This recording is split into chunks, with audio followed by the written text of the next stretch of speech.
everyone. My name is Jacqueline Burkepile, and I am the editor for EWTN's ChurchPOP, the English edition.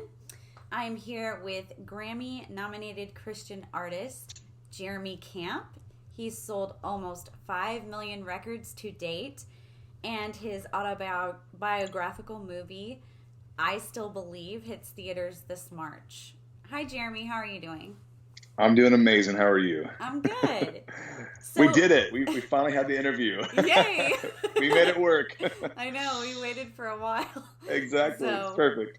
So, for those of us who haven't heard about the movie, can you just give a brief summary of what the story is about? Yeah. So basically, about 19, 20 years ago, I met this girl named Melissa, and the story kind of just shows my journey of going off to college, meeting this girl, Melissa, who I fell in love with. She loved Jesus. I remember the first time I saw her, I could tell she was worshiping the Lord. It was a beautiful thing. And I automatically was like, there's something different about her. And I knew it. There was something different about her. And so the whole story, you'll see us fall in love. So it's definitely a love story. But, honestly, it's the journey after that. We found out that she had cancer before we even got engaged. And, you had the ups and downs of the breakup. But after I found out she had cancer, I just knew I wanted to be with her no matter what. And so we ended up getting engaged and went through the whole battle of chemotherapy and the loss of her hair and all the things that come along with that and the pain through that.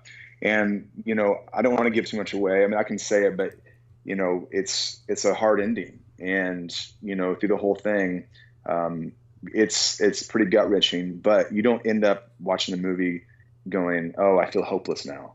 You end up going, okay, God, you've been faithful. You walked through, you're going to see grief and hardship on my part that is real and transparent. But you don't leave the theater going, well, that was a downer. You go, wow, God, you are so faithful, and look what you did in the midst of a hard time. And so, yeah, I'm excited for people to hear it and to watch the movie, and hopefully that they'll walk out of there encouraged and more in love with Jesus. That's our heart's desire. Absolutely. So how did this experience, I guess you said it strengthened your faith. Did it help you better see the eternal rather than the temporal?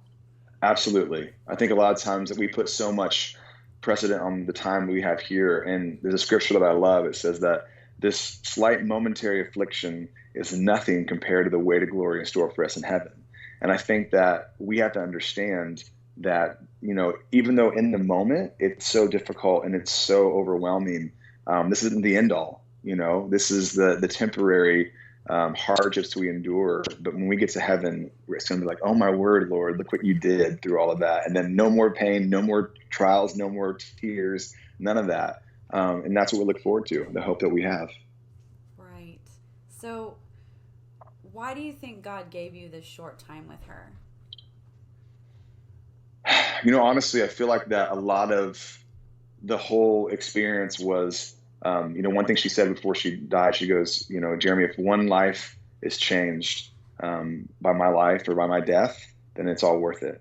And I think that, the Lord just knew that, he was going to use this to literally reach millions of people. And now even, 19 years later they're doing a movie about it. It's continuing to reach more and more people, it already reached more than I could ever even fathom, but just to see how in light of eternity, I think that's what we have to understand, because it's, she's in heaven, she's with Jesus, she's excited, what I mean? She doesn't want to come back, she got the better end of the deal in a sense, what I mean? Even though that sounds weird to say, but her sister, Melissa's sister even said that. She was like, she got the better end of the deal. She's okay. She's with Jesus. Now, it doesn't mean it's not hard. It doesn't mean any of that. It just means that, she's with him. And so the whole goal now is God saying, I want to reach as many people as possible because I love my children. And I want to, show that I'm the only answer, and I'm the way, I'm the truth, and I'm the life. And so I think that's why. That's beautiful. So do you ever feel her presence through all of this? Like through this ministry you've developed? Honestly, I think that it's more, I remember words that she said of like, if only one life has changed, or I want my life to be a sacrifice unto the Lord, or all these things that I remember her either writing down because she wrote journals all the time. She was a journal writer, and so she would just write journals and beautiful, things of her heart. Those are the things that I just remember. You know what I mean? So in a sense, yes, but it's more just remembering the words of what she said. Right. So, do you feel like she's maybe praying for you and your family and all Yeah, of this? I think that, it's hard to understand all that, but I think that, we're surrounded by a great cloud of witnesses, as it says, you know what I mean? And so I think that you have this understanding that there's those who've gone before us. And I think that, there is a celebration in heaven over what's happening because people's lives are being touched and people are coming to know Jesus. So that's, for me, what makes me the most excited to think about.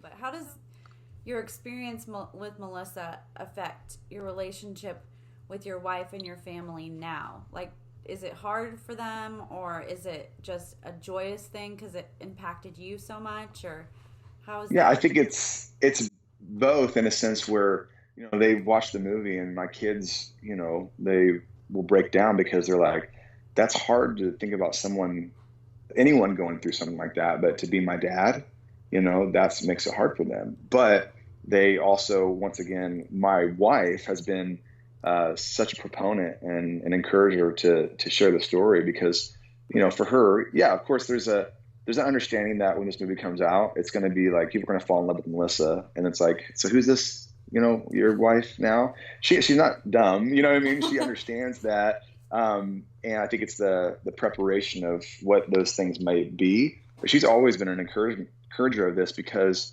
she realizes, she's told me before, it's not about me. It's not about Melissa. It's not about you. It's about Jesus. And so if that's what we can have the goal in our mind, then it's all worth it, And I think that for me, it's so beautiful to have that heart behind it because I don't feel like I can't share freely about it. I feel free to share. And, my kids have seen the effect on how it's ministered to a lot of people. And so I think that they have taken a cue from my wife as well. Like, yeah, this is okay. This is good. And so it's an encouragement, and it gives me the ability to do it freely.